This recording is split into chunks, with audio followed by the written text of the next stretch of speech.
Annina Nosei will forever be associated with Jean-Michel Basquiat, whom she helped launch into the mainstream art world as his first American art dealer, and whom she set up in a spacious studio where he could create expansive canvases. This connection with Basquiat stands as a crowning achievement in her illustrious and ongoing art career, one that has consistently brought her in contact with major art movements and celebrated artists. Born into an academic family in Italy, Nosei wrote her doctoral thesis on Marcel Duchamp at the University of Rome. Her journey led her to Los Angeles in 1965, where she taught at UCLA and married art dealer John Weber, who later established his own gallery in the prestigious Soul building at 420 West Broadway. Throughout the 1970s, Nosei was at the epicenter of the thriving art scene. In 1980, she opened her own gallery and quickly established herself as a discerning figure in the rapidly evolving art world. Notably, her group exhibition in the late 1980s featured American and Italian new image artists connecting future painting luminaries like Clemente, Schnabel, and Longo. Her 1981 exhibition, Public Address, featuring Basquiat, Keith Haring, Barbara Kruger, and Jenny Holzer, showcased other emerging stars.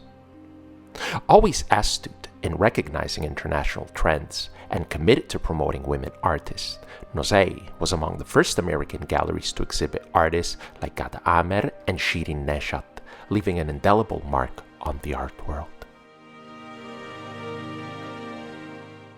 Daughter of Egyptian immigrants, Boone moved to New York City at the age of 19 from Erie, Pennsylvania.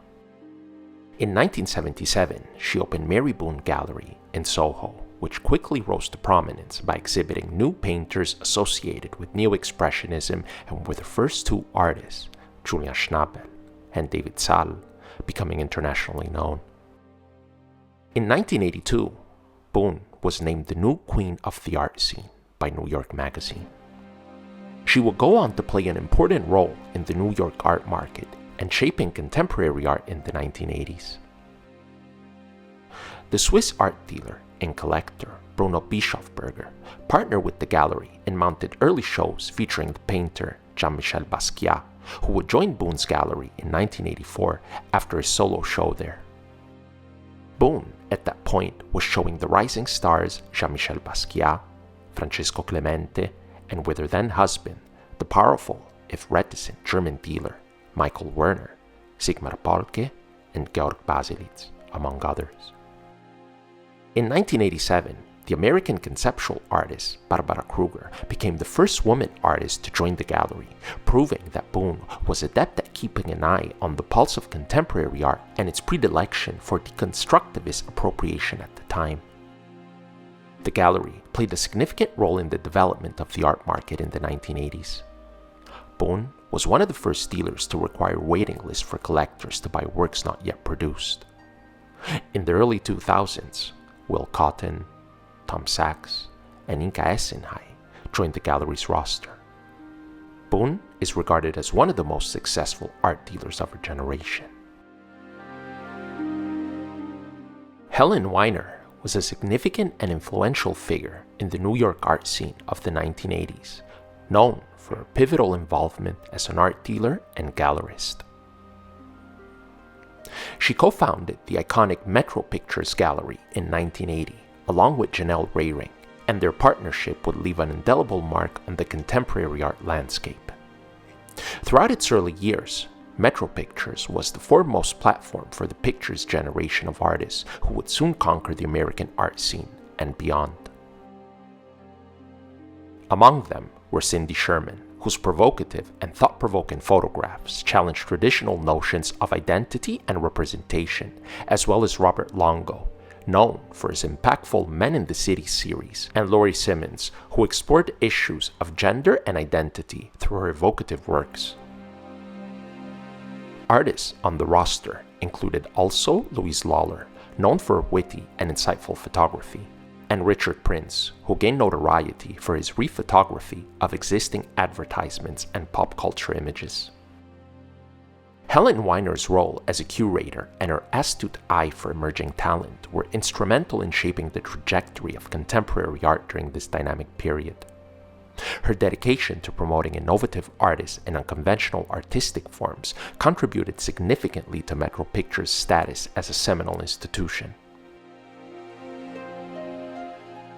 Angela Westwater is a pivotal figure in the narrative of the New York art scene during the 1980s, and her influence extends well into the 21st century. After immersing herself in the downtown art scene as an assistant at the John Weber Gallery and as managing editor of Art Forum, she joined forces with the prominent European dealers Gianenzo Sperone and Conrad Fischer in 1975. Just as Sperone and Fischer promoted leading American artists from their own respective galleries in Italy and Germany, their joint gallery, Sperone Westwater Fischer, introduced avant-garde European artists to American collectors. Westwater's other early shows included those by the American conceptual giant Bruce Nauman, who she and Sperone continued to represent, and the Italian New Expressionists Enzo Cucchi and Sandro Chia. Also, artists such as Susan Rothenberg and Julia Schnabel found a home at Sperone Westwater, benefiting from Westwater's keen eye for innovation and artistic significance. The gallery's commitment to showcasing groundbreaking work during this era not only contributed to the dynamic energy of the 1980s art scene, but also laid the foundation for Sperone Westwater's continued significance in the art world. Paula Cooper ran her own space, the Paula Johnson Gallery, her maiden name, from 1964 to 1966, where the land art trailblazer Walter de Maria launched his first solo show in New York. She then worked for Park Place, a cooperative of 5 painters and 5 sculptors, including Mark Di Suvero, Robert Grosvenor, and David Novros, who remained part of her gallery stable. She opened the Paula Cooper Gallery in 1968 at the 96 Prince Street in New York's then desolate Soho neighborhood, before it became an art mecca. Her first undertaking was an event called Benefit for the Student Mobilization Committee to End the War in Vietnam, a now legendary exhibition that included works by Donald Judd, Robert Raymond, Carl Andre, Joe Baer, Dan Flavin, and Sol Levitt, among other artists, a number of whom Cooper would eventually come to represent. She then relocated in 1973 to Wooster Street in Soho. From this auspicious and audacious beginning, Cooper has over the ensuing 40-plus years continued to support not only the social and political causes she believes in, but also a truly idiosyncratic group of people whose work she has helped achieve wider acceptance. Her historical roster has included such luminaries as Linda Benglis, Jonathan Borofsky, Elizabeth Murray, Robert Wilson, Robert Gober, Sherry Levine, Christian Markley, Rudolf Stingel, Kelly Walker, and is a recent addition to her gallery's ever-eclectic program, Tauba Auerbach. As one of the first galleries in the mid-90s to move into the Chelsea neighborhood on Manhattan's far west side, where it remains today, Paula Cooper Gallery remains a fixture in the New York art world, a testament to her enduring impact on the contemporary art landscape. In the mid-1970s, Marian Goodman, a co-founder of the art publishing company Multiple Zinc, transitioned from running an art printing business to developing a deep appreciation for the work of Belgian artist Marcel Brodeurs.